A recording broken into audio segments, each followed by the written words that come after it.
नमस्कार,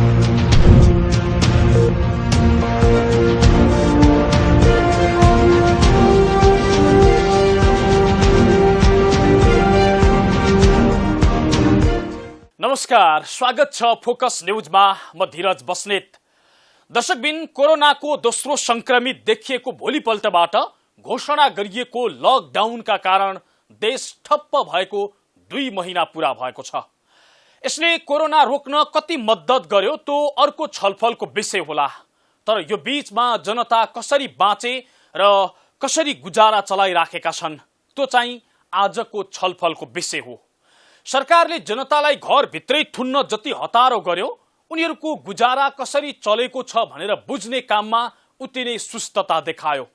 यो बीचमा केवल 5 किलो चामल, 1 किलो दाल र 1 किलो नुन मात्रै बाँड्यो सरकारले, त्यो पनि सीमित व्यक्तिहरूलाई। दैनिक ज्यालादारी काम गर्ने कैयौं व्यक्ति रित्तो हात फर्किए, कैयौं गरिब वर्ग भोकै बसे। यसको हिसाब किताब छैन सरकारसँग। बरु उल्टै सरकारको दाबी छ 80 करोडको राहत बाँडियो। जनता सोध्छन् त्यो राहत चाहिँ कसलाई दियो सरकारले? हामीले देख्नसम्म पाएनौं। कार्यक्रमको सुरुमा तिनै नागरिकको गुनासो हामी सुनाउँदैछौँ। केशव परियार सिन्धुली यसो गरे उसो गरी भन्छ, अब 80 करोड बाँडी भन्छ, हाम्रो भागमा अहिलेसम्म 2 रुपियाँ परेको छैन। त्यो पैसा कहाँ बाँड्यो त राज्यले? कसलाई दियो? कुन जनतालाई दियो त? अब 80 करोड बाँड्यो भनेर भन्छ, तर खोइ कुन जनताको हातमा पुग्यो त? हामी जनता पिँढी छौँ, यही रोटाइ बसिरहेको छौँ। अब हामीले केही पाएको छैनौँ अहिलेसम्म। पसल छ, बन्द छ, आनन्द छ, रोड सुनसान छ, हेरिहाल्नुभयो, काहीँ केही छैन। दुःख छ, पीडा छ, बालबच्चा छैन, सबै रोगी छौँ। औषधि खाने पैसा छैन हामीसँग, घरबार तिर्ने पैसा छैन, खाने चामल खाने पैसा छैन, ग्यास किन्ने पैसा छैन। पुरा पीडित भएर बसिरहेको छौँ हामी अहिले। राई हो, गङ्गा राई भन्छ। घर त मेरो तपाईँको सुनसरीतिर। अब राख आउँछ त सबै एउटा चाहिँ सही ठाउँमा प्रयोग पनि भएको छैन, देखिँदैन। किनभने अब यही क्षेत्र गाउँहरू छ, यो घरहरूमा भाडामा बसेको छ। अब राख आउँछ तपाईँको चाहिँ बाटोमा 2 घर 4 घरले चाहिँ भेटाएको हुन्छ, अरूले भेटाएको हुँदैन। अब यति आयो उति आयो भने हामीहरूलाई त्यति थाहा पनि छैन। देवयन्ती शाह, राजविराज। हामीहरूको सरकारले पनि कुनै उ गरे छैन, केही राहत दिए छैन, अनि त्यतिकै चलिरहेछ। जे भयो भने यति त्यो राहतको यति के आयो, के बाँड्यो, हामीहरूको केही थाहा छैन। मेरो अशोक बगाली, मेरो पाल्पा। खै अझसम्म राहत भन्दा नि अब हामीले एकचोटि हो पाएको राहत भनेको। अब उहाँहरूले बाँड्नु भयो, अब दोस्रो तेस्रो कति अब बाँड्नु भयो होला। पाएको हामीले एकचोटि मात्र हो, अरू त्यही हो, खासै त्यस्तो अरू केही पाइएको छैन। राहत पाउनेहरूको पनि गुनासो छ 5 किलो चामल र 1 किलो दालले कसरी चल्छ गुजारा, कसरी पालिन्छ 2 महिनासम्म 5 जनाको परिवार। सरकारले यतिसम्म ख्याल किन गरेन? न काम गर्ने वातावरण बनायो, न जनता भोकै छन् कि भनेर सोच्यो नै। रामजी खड्का रामै छ। हेर नै कसरी भन्नु, हेरो कसरी भन्नु। 5 किलो चामल लिन आऊ भन्छ, गयो 5 किलो चामल दिन्छ। 5 किलो चामलले कति 5 जना परिवारले कति दिन खाने? राहतका नाममा दाल चामल भन्दा केही पाइएन यो राज्यबाट? केही पनि पाइएन। अरू दाल चामल पाइयो मात्रै, त्यति। दाल चामल पनि 5 किलो। 5 किलोले कति खाने? 5 जना परिवार छौँ। वडा सदस्य अध्यक्षलाई दिन्छन्, उनीहरू आउँछन्, टिप्छन्, ल लिन आऊ भन्छन्। राज्यले कति छुट्याएको छ, एकजना बराबरमा कति, एक परिवार बराबरमा कति छुट्याएको छ, त्यसमा कति खान्छन्, कति दिन्छ? कि हामीलाई काम गर्ने माध्यम मिलाइदिनु पर्यो, कि खाएर बस्ने माध्यम मिलाइदिनु पर्यो राज्यले हामीलाई? अब यसरी त हामी भोकै बस्न त सक्दैनौँ। भोलि हामी त अब जनता मिलेर रोडमा उत्रिने बेला भइसक्यो हामीसँग त। किनभने पेट भोको भएपछि जनता चुप लाएर बस्दैन, जनताको पेट भोगाउन थालिसक्यो। दर्शकबिन, यो आवाजले निम्न वर्गीय परिवारको अहिलेको अवस्थालाई प्रतिनिधित्व गर्छ र यसले लकडाउनका कारण बिग्रिँदै गएको जनताको हविगत पनि देखाउँछ। तर सरकारले यस्तो अवस्थामा जनतालाई राहत दिने गरी कुनै प्याकेजको घोषणा गरेको छैन। भारतले 10 दिन अघि मात्रै लकडाउनका कारण पुरै अर्थतन्त्र शिथिल भएको र जनता ठूलो मारमा परेको भन्दै 20 लाख करोडको राहत प्याकेज घोषणा गर्यो। तर नेपालको राहत दाल चामल भन्दा माथि उठ्न सकेको छैन। आफैले गरेको घर भाडा छुटको निर्णय कार्यान्वयन गराउन सकेको छैन।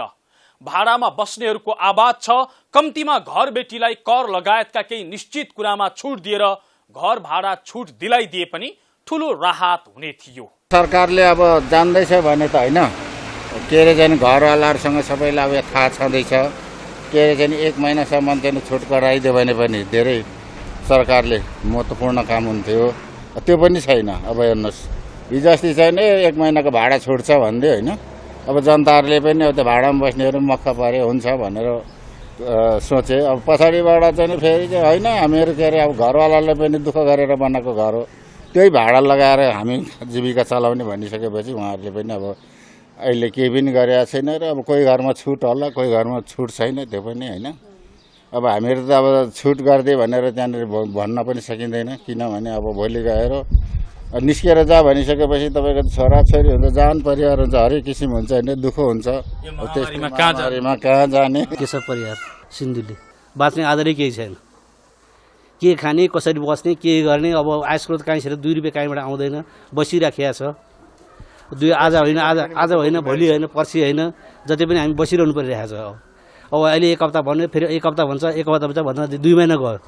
2 महिना गएपछि अब कस्तो भने हाम्रो भाडा थियो, जस्तो कि भने हामीले अब महिनाको 10,000 तिर्छौँ भनेदेखि 2 महिना भयो 20,000 भयो। अब लाख रुपियाँ तिर्नेको 2 लाख भयो भाडा। हामीले भाडा कहाँबाट तिर्ने त? आयस्रोत हामीलाई हुनु पऱ्यो नि। कि सरकारले छुट दिनु पऱ्यो, कि हामीले 2 रुपियाँ कमाएर खाने माध्यम हामीलाई बनाइदिनु पऱ्यो क्या। तर राज्यले यो कुरा सुनेन यो कुरो राज्यले कहिले देखेन। हाम्रो समस्या केही देखेको छैन। गोर्खा घर भएका यी व्यक्ति भन्छन् अब सरकारले राहतका नाममा 1 किलो दाल र 5 किलो चामल दिएर मात्र हुँदैन, जनताको पुरै जिम्मेवारी लिनुपर्छ। मेरो देशमा पनि सरकार छ भन्ने महसुस गराउनुपर्छ। मेरो पूर्णबहादुर गान्धारी, मेरो घर गोर्खा हो। सरकारले के गर्नु पर्यो भनेदेखि चाहिँ यो 5 किलो चामल, 1 किलो दाल, 1 लिटर तेल मात्र दिएर हुँदैन। किनभने यो सरकारले के गर्नुपर्छ भनेदेखि जनता अब हुनेको पनि सकिसक्यो, नहुनेको त छँदै छैन है। घरबेटीलाई सबै सहुलियत दिनु पर्यो र घरबेटीले हामीलाई भाडा छुट गर्नु पर्यो। राज्यले चाहिँ के गर्नु पर्यो भने जनताको चाहिँ जिम्मा लिनु पर्यो। अब किनभने जनता खान पाछ कि पाएको छैन, जनता भोको छ कि के भएको छ, त्यो चाहिँ राज्यले चाहिँ जिम्मै लिनुपर्छ। किनभनेदेखि चाहिँ जनता भोको भइसक्यो। अब यो 2 महिना 3 महिना लकडाउन भइसक्यो। अब यो बाहिर निस्किन पनि नहुने, बाहिर निस्क्यो भने कोरोनाले मार्छ कि भन्ने डर, भित्र बस्यो भोकमारीले मर्चिन्छ कि भन्ने डर भइसक्यो। अब सरकारले चाहिँ जनताको जिम्मा लिनु पर्यो। उसले जति हुन्छ, चामल होइन, दाल होइन, तिमीहरूको कतिजना परिवार छ, एकिन डाटा लिएर चाहिँ उसले चाहिँ 1 महिनामा कति खर्च लाग्छ, उसको घर भाडा कति छ, त्यो सरकारले बिहोर्नै पर्छ। जनताको जिम्मा अब सरकारले लिनै पर्छ, नत्र जनता भोकभोकै मरेको सरकार हेर्न चाहन्छ। सामान्य नागरिकले मात्रै होइन, व्यवसायीहरूले पनि राहतको माग गर्न थालेका छन्। सरकारले विशेष राहत प्याकेज घोषणा नगरे उद्योग व्यवसाय चलाउनै नसक्ने अवस्थामा पुगेको उनीहरूको गुनासो छ। उनीहरूका अनुसार अर्थतन्त्र र उद्योगी बचाउनकै लागि भए पनि सरकारले राहतको घोषणा गर्नै पर्छ। आफ्नो व्यवसाय, चाहे सानो व्यवसाय होस् या मध्यम होस् या ठुलो व्यवसाय या घरेलु होस् होइन, अहिले आफ्नो व्यवसाय कसरी बचाउने भन्ने अवस्थामा हामी पुगेको छौँ। यो झन्डै 3 महिनाको लकडाउनमा जस्तै व्यवसायहरूले चाहिँ आफ्नो व्यवसायलाई चाहिँ थामेर राख्ने पनि अवस्था नभएको हामीले पाएका छौँ। किनभने अब सानो व्यवसायको आफ्नै प्रब्लम छ, ठुलो व्यवसायको आफ्नै प्रब्लम छ र अहिले अरू ठाउँमा चाहिँ स्टिमुलस प्याकेजहरू आइसकेको छ। तर नेपालमा चाहिँ निजी क्षेत्रको लागि चाहिँ निजी क्षेत्रबाट विभिन्न जिल्ला नगरदेखि लिएर वस्तुगतदेखि लिएर सबै सेक्टर्सबाट आवाज आउँदा पनि केही राहतको प्याकेजहरू, केही राहत प्याकेज भन्दा पनि हामी के भन्छौँ भने यो त व्यवसायले सहयोग लागेको। हामीले जस्तो यदि अहिलेको अवस्थामा सरकारले निजी क्षेत्रका लागि विशेष कुनै राहत प्याकेज घोषणा गरेन भनेदेखि यो स्थितिमा उद्योग धन्दा चलाउने र अर्थतन्त्र चलायमान हुन सक्ने स्थिति चाहिँ कमजोर बन्दै गएको हो। अवश्य नै हो, कमजोर भइसकेको छ। बिजुलीको डिमान्ड शुल्कको हामीले खारेजका कुरा गरेका छौँ, शुल्कलाई घटाउने 20% एटलिस्ट 2 वर्षको कुरा गरेका छौँ, राहत प्याकेज स्टिमुलस प्याकेजको कुरा गरेको छौँ होइन, श्रमिकको तलबको कुराहरू गरेका छौँ। यो सबै कुरामा चाहिँ अबको अवस्थामा सरकारले चाहिँ यो बजेटमा चाहिँ हाम्रा कुराहरू चाहिँ समावेश गर्न सकेन भने चाहिँ मलाई लाग्छ उद्योग व्यवसाय एकदमै निराशा तर्फ अगाडि बढ्छ र आफ्नो उद्योग व्यवसाय बन्द गरेर इभन उद्योग व्यवसायले चाहिँ अधिराज्यभरिका व्यवसायले र उद्यमीहरूले चाहिँ कडा रूपमा चाहिँ हामी प्रस्तुत हुनुपर्ने पनि देखिएको अवस्था छ। आम नागरिकदेखि व्यवसायीसम्मले सरकारसँग विशेष राहतको माग गरिराखेका छन्। तर 5 किलो चामल र 1 किलो दाल बाँडेर राहतको फुई लगाइराखेको छ सरकार चाहिँ। कहिलेसम्म यसरी चल्छ देश? आम नागरिक र व्यवसायीको आवाज सम्बोधन गर्न सरकारले के गरिराखेको छ? यो विषयमा हामी पर्यटन मन्त्री योगेश भट्टराईसँग कुरा गर्नेछौँ, तर एकैछिनको विश्रामपछि। दर्शकबिन, तपाईं फोकस न्यूज हेर्दै हुनुहुन्छ। आज हामी कार्यक्रममा दाल चामल भन्दा माथि उठ्न नसकेको सरकारी राहत र राहत प्याकेज ल्याउन सरकारले गरिराखेको तयारीका विषयमा चर्चा गरिराखेका छौं। लकडाउनका कारण 2 महिनादेखि घरभित्र थुनिएका नागरिकदेखि पुरै उद्योग धन्दा ठप्प भएर बसेका व्यवसायीसम्मले राहतको माग गरेका छन्। तर यो अवस्थामा सरकारले अहिलेसम्म कुनै राहत योजना ल्याएको छैन। कतिसम्म भने आफैले निर्णय गरेको घर भाडा छुट समेत कार्यान्वयन गर्न सकेको छैन। नेपाल टेलिकम, विद्युत प्राधिकरण, खानेपानी संस्थान जस्ता सरकारी निकायबाट जनतालाई दिलाउन सक्ने सहुलियतका विषयमा सामान्य छलफल समेत गरेको छैन। भूकम्प जाँदा 2072 वैशाखमा फोन फ्री गरेको टेलिकमले यो बेला मतलब नै गरेन। बिजुली फालाफाल छ भन्ने विद्युत प्राधिकरणले निश्चित छुट वा निशुल्क गर्छु भन्ने आँट गरेन। धारामा पानी नआए पनि यो महामारीका बेला खानेपानी संस्थानले पैसा असुल्न छाडेको छैन। आखिर के सरकारी राहत दाल चामलमै सीमित हुने हो कि कुनै राहतको प्याकेज घोषणा गर्ने तयारी पनि हुँदैछ? यो प्रश्न हामीले पर्यटन मन्त्री योगेश भट्टराईलाई सोधेका छौं। पहिलो कुरा त यो लकडाउनको कारणले जुन समुदायलाई हातमुख जोड्ने समस्या थियो, त्यसको अधिकांश समस्याको समाधान सरकारको तर्फबाट भएको छ। विशेष गरी स्थानीय तहको माध्यमबाट हामीले उहाँहरूको घर आँगनमै खाद्यान्नहरू वितरण गरेका छौँ र तत्कालको समस्या हल गरेका छौँ। अब हामी के सोचिरहेका छौँ भने यहाँले भने जस्तै दैनिक खाद्यान्न वितरण गरेर मात्रै हुँदैन, मानिसहरूलाई काममा लगाउनुपर्छ।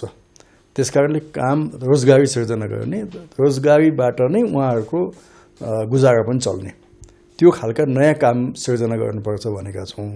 त्यसमा प्रधानमन्त्री रोजगार कार्यक्रम पनि छ र अरू कतिपय आयोजनाहरू, जस्तो भनौँ न अहिले अब इन्डियाको पनि झन्डै 5-7 लाख मानिसहरूले नेपालमा काम गर्थे। उनीहरूले श्रमिक पनि थिए होइन, अरू कतिपय प्राविधिक पनि काम गर्थे। त्यो मध्ये अधिकांश मानिसहरू देश फर्केका छन्, इन्डिया फर्केका छन्। भनेपछि त्यो काम त खाली नै छ अहिले होइन। भनेपछि हाम्रो मानिसहरूले पनि त्यो काम गर्नु पर्यो। प्लम्बिङको काम होला, अथवा कपाल काट्ने काम होला, अथवा अरू चाहिँ तरकारी बेच्ने काम होला, अरू चाहिँ नि जति पनि कामहरू हुन्छन् त्यो काम गर्नुपर्छ। त्यस्तै हामीले ठुला राष्ट्रिय आयोजनाहरूलाई बन्द नगर्ने भनेका छौँ, जहाँ रोजगारीहरू सिर्जना हुन्छ। मन्त्रीज्यू, एउटा कुरा चाहिँ खास गरी सरकारले नै एउटा निर्णय गरेको थियो घर भाडा मिनाहा गर्नका लागि आग्रह गर्ने भनेर, तर त्यो परिपत्र चाहिँ स्थानीय तहसम्म पुगेकै रहेनछ। त्यो आग्रह गर्ने भनेको अर्को कुरा चाहिँ विभिन्न खाले चाहिँ जति पनि संस्थानहरू, विद्युत प्राधिकरण, नेपाल टेलिकम लगायतका यस्ता अङ्गहरूले, यस्ता निकायहरूले केही हदसम्म यो बेला सहुलियत दिन सक्थे कि त्यो विषयतर्फ छलफल यहाँहरूले गर्नुभएको छैन? यतातिर सरकारले किन सोचेन? तपाईँले भनेको जस्तो विद्युत प्राधिकरणले निश्चित युनिटसम्म निशुल्क गरेको छ, अथवा कतिपय चाहिँ 50% छुट पनि गरेको छ। अहिले विद्युत उपयोग गर्नेहरूलाई छुट पनि गरेको छ। त्यस्तै टेलिकमका पनि कतिपय प्याकेजहरू दिएका छन्। अब योभन्दा पनि अझै इसेन्सियल कुरा भनेको त मान्छे बाँच्ने कुरा हो। बाँच्नको निम्ति उसले काम गर्नु पर्यो, श्रम गर्नु पर्यो।